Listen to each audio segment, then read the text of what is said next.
Now, what we're going to show you is some lifts that were taken out of the movie. Now, there's a lot of Laserdiscs where like the director kind of redoes things and puts scenes back in the movie that he took out and whatever, and they have these like definitive director's editions.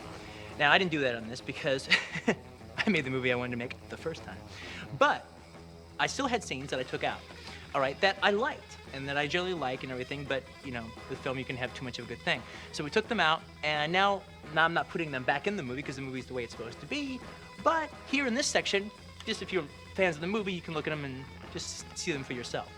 Now, it's really kind of interesting, actually, when you make a movie, because there'll be about, 75 to almost 80% of it, all right, is just fine, and the people you're making it with, everyone likes it, but there's usually about like 5 scenes that kind of stick out from the movie, sort of like a sore thumb, that kind of draws attention. And everyone's like, oh, do we need this scene? Do we need that scene? Da-da-da. I don't know about this scene. I don't know about that scene. So you're always like arguing about like 5 scenes. Now the thing is, some of them, yes, they stick out, but they're supposed to stick out. That's supposed to be how it is. And some of them stick out and they shouldn't, all right? And so the whole thing is trying to decide, like Paul Newman says in Color of Money, when to say yes when it's time to say yes and no when it's time to say no. Everyone goes home in a Cadillac. So that's the thing here. You got to figure out as a director which scenes do you want to keep just because you like them and which scenes you're actually right about. That yes, maybe they do call attention to themselves, but they should. So that's it. These are the scenes that didn't make the cut, but I like them anyway. And I hope you do too. Now, first scene coming up is the scene between Eric Stoltz and John Travolta when John is buying the heroin. Now, in that scene, originally, there was a big, long monologue, all right, that Eric Stoltz gave. And I love the monologue. I think Eric did a great job with it. But again, it was one of those things where it was just like a little too much. We wanted to hurry up and get to the date by the time we got to that scene in the movie. So we took out Eric's monologue. But now we're gonna show you the whole scene over again, but with the monologue intact. Here it goes. Take it away.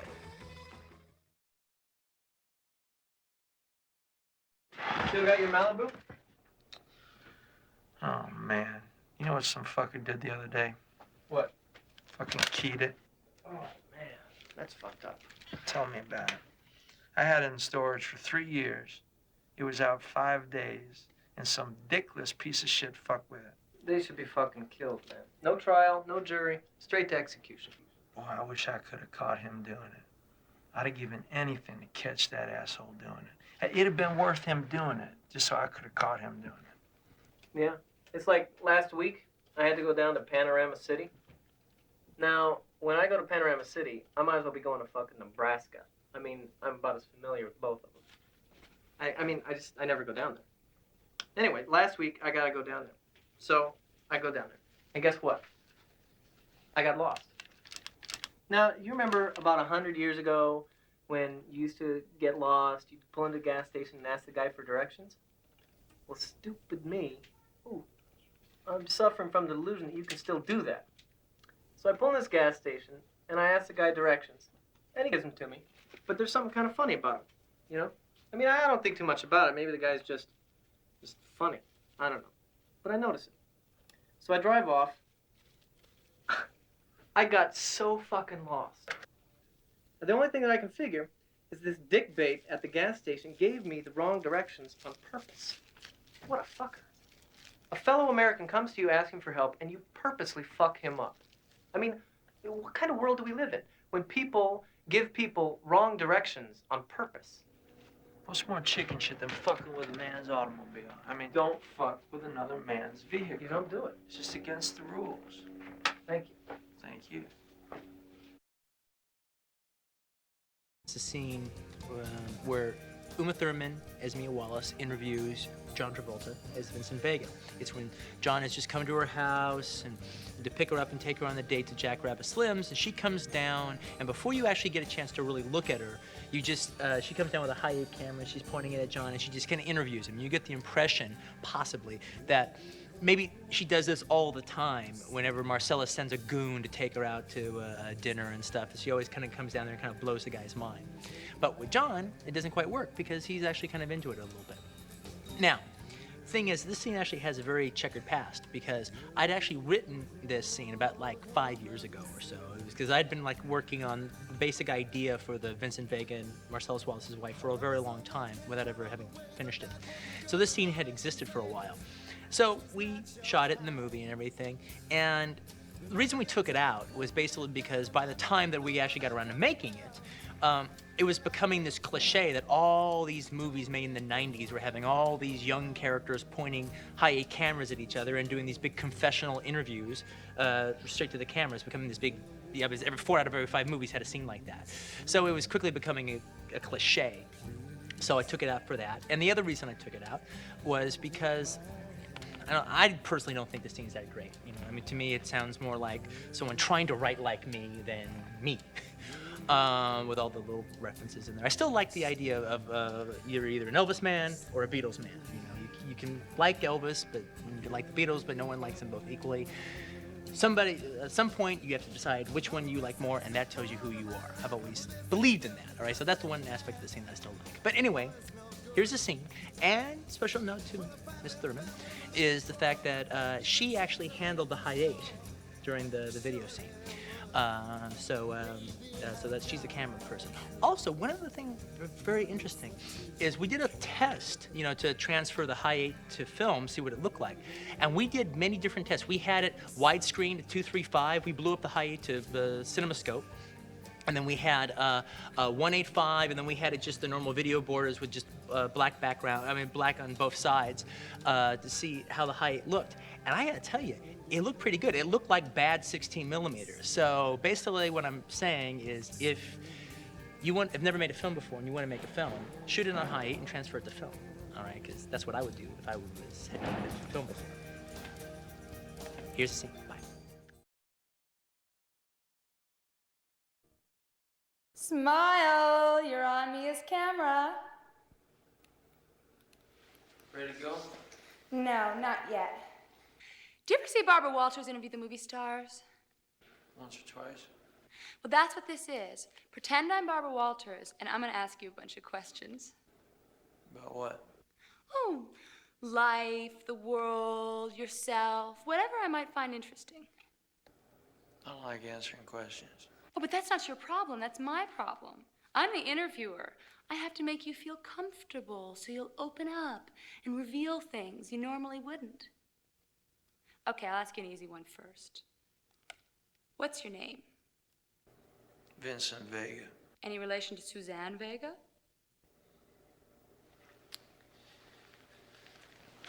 Suzanne Vega's my cousin.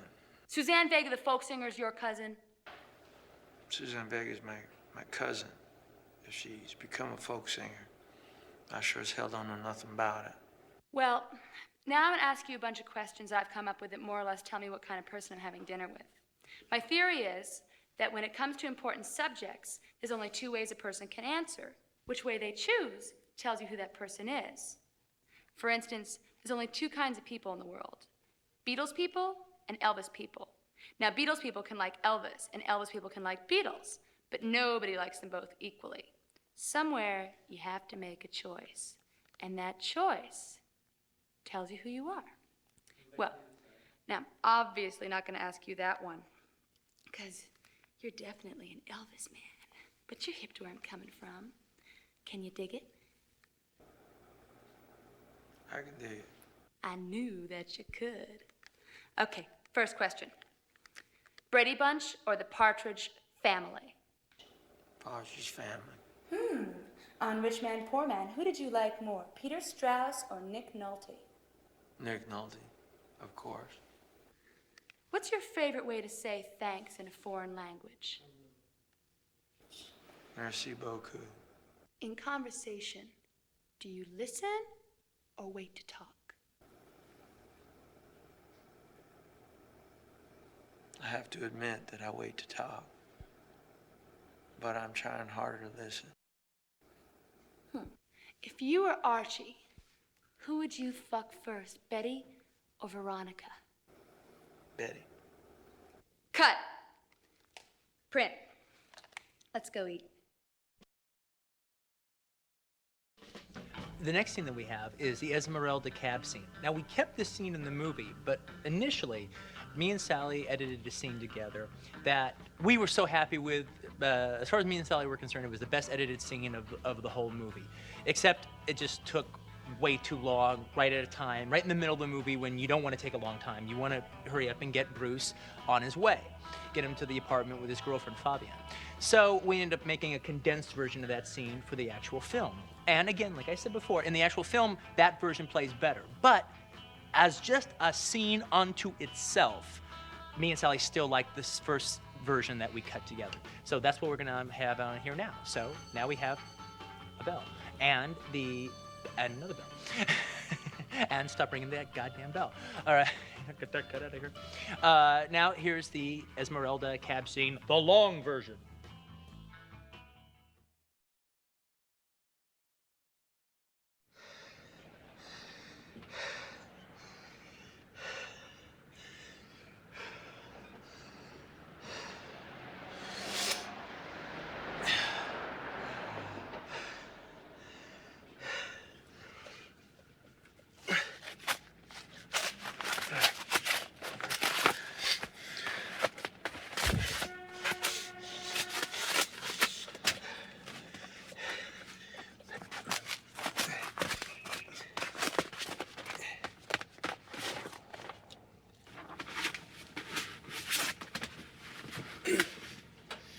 Mister.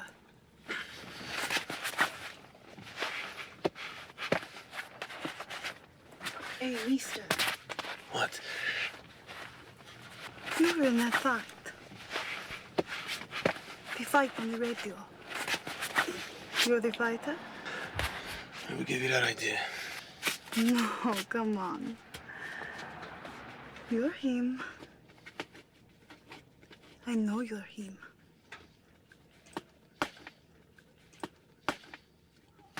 Tell me you're him.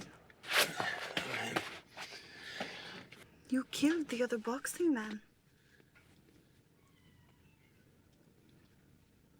He's dead? The radio said he was dead. Sorry about that, Floyd.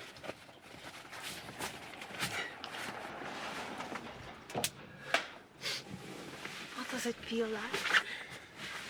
What's what feel like? Killing a man. Beating another man to death with your bare hands. Oh, you a weirdo? No. Is a subject I have much interest in. You are the first person I've ever met who has killed somebody. So, what does it feel like to kill a man? I'll tell you what. Give me one of them cigarettes you got up there. I'll tell you all about it.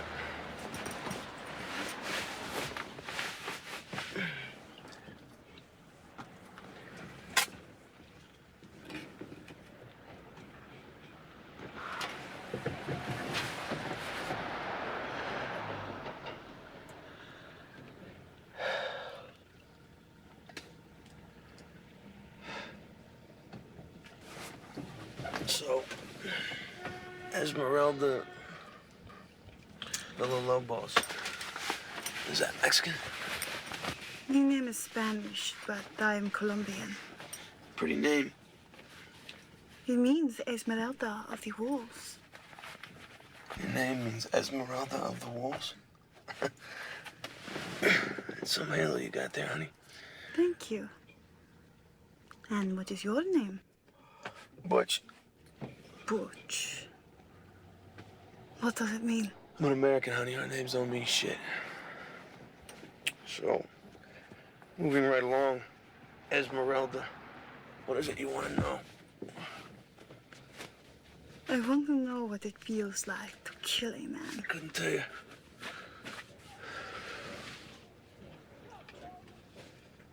I didn't know he was dead until you told me he was dead. Now that I know he's dead, you want to know how I feel about it?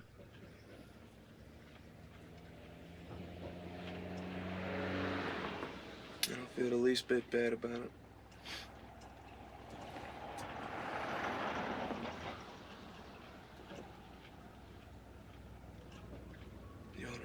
Esmeralda.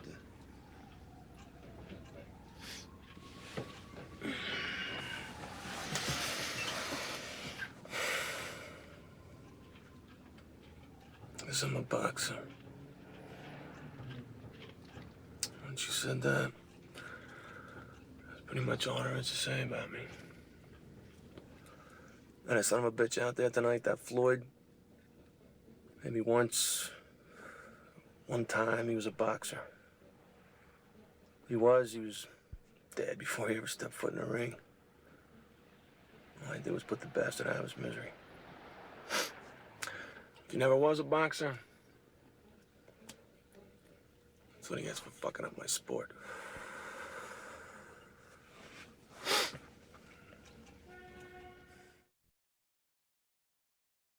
The next scene is the scene with Monster Joe and Monster Joe's daughter Raquel, played by Dick Miller as Monster Joe and Julia Sweeney as Raquel.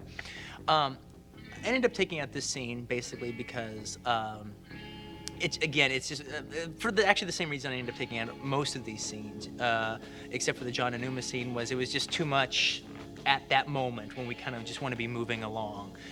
Basically, we want to hurry up and get to the diner by this time and see John and Sam do their scene. So there was just too much. But I still really like the scene. In particular, love the scene between the Wolf and Raquel. Because, I don't know, it's the closest I've ever come to writing a scene like Ernest Lubitsch or something. They're just kind of this kind of little witty repartee. I'm not saying I'm as good, which the scene will verify, but it was just a different flavor that this scene and the dialogue had in that. So I always had a big fondness for it. And actually, of all these scenes, it's the one that I almost kept in. All right, right down to the wire, and at the last minute, we don't want to be here, unfortunately, but I want to be there. But it's here for all of its glory. And where this scene falls into the movie is right after when Jules and Vincent and the Wolf are at Jimmy's house. And just when they're getting ready to leave, and they go, "We're gonna go to Monster Joe's." Boom. All right. Then it cuts to the Wolf working out his deal with Monster Joe. One other thing to note in here is the guy playing Monster Joe is Dick Miller, who's one of my favorite character actors. If you're a Joe Dante fan, he's in every Joe Dante movie, and he's was in 72 Roger Corman movies, and it was just an honor to put him and Harvey Keitel in the same frame together. So anyway, here it is. It's the Monster Joe and Raquel scene.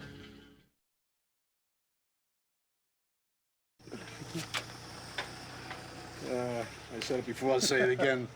Your business is always welcome. I think by now I've earned the equivalent of frequent flyer miles. Frequent flyer. Tell you what, if you ever need it, I'll dispose of a body part for free. How about an upgrade? You dispose the whole body for the price of a body part. Was that no-frills body disposal? I can take out on that in the yellow pages. No, I gotta run that past my accountant. Where's that reprobate daughter of yours? She's out in the yard up to no good. Take care of it this afternoon. Hello, boyfriend. Hello, girlfriend. I swear, heartbreaker, Joe should change the name of this place to Beauty and the Beast Truck and Tow. Oh, you're prejudiced because you love me. Guilty. Now, business is done. It's time for pleasure. Time it is. It's time for bed. Au contraire, Senor Lobo. Do you have a different idea? Most definitely. What do you think? I think you're taking me out to breakfast. Well, you thought wrong. Oh, that's not fair. I never get to see you. Raquel, I've been up all night. I need sleep. You understand the concept of sleep? Yes, sleep is what you do after you've taken me to breakfast. Just get used to the idea. Indulging me is the price of doing business at Monster Joe's Truck and Tow. Raquel. Come on, I haven't seen you in a long time. I miss you. You're taking me to breakfast. So it is written, so shall it be done. On my way, Rex. We cool? Like it never happened. All right. Yo, Vince, I apologize for being in your shit like I was, man. Yeah, you got every right, man. I fucked up. Are they having a moment? Boys, this is Raquel. Someday, all this will be hers. Hi. So, what's with the outfits? You guys going to a volleyball game or something?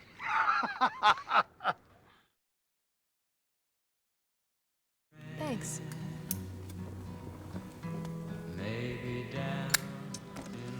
Think nothing of it.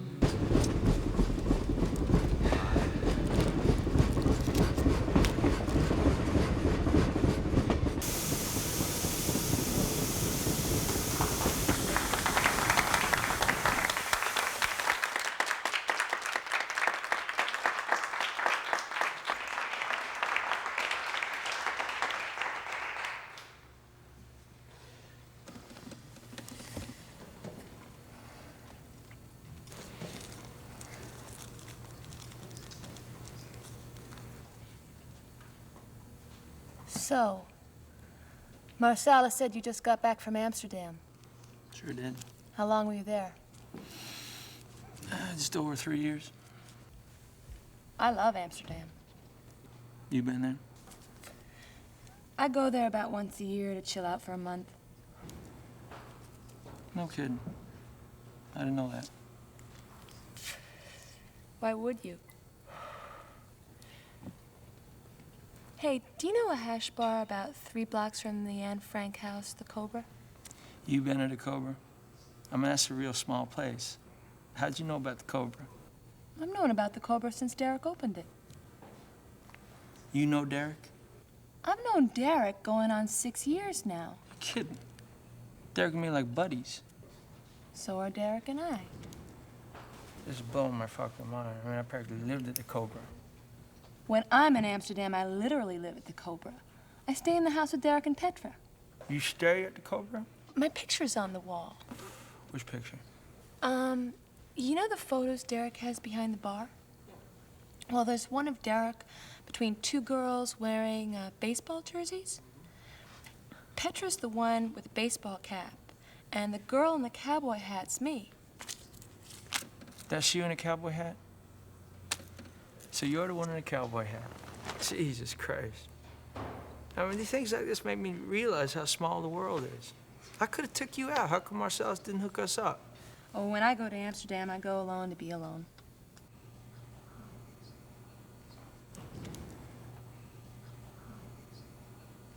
I could dig it.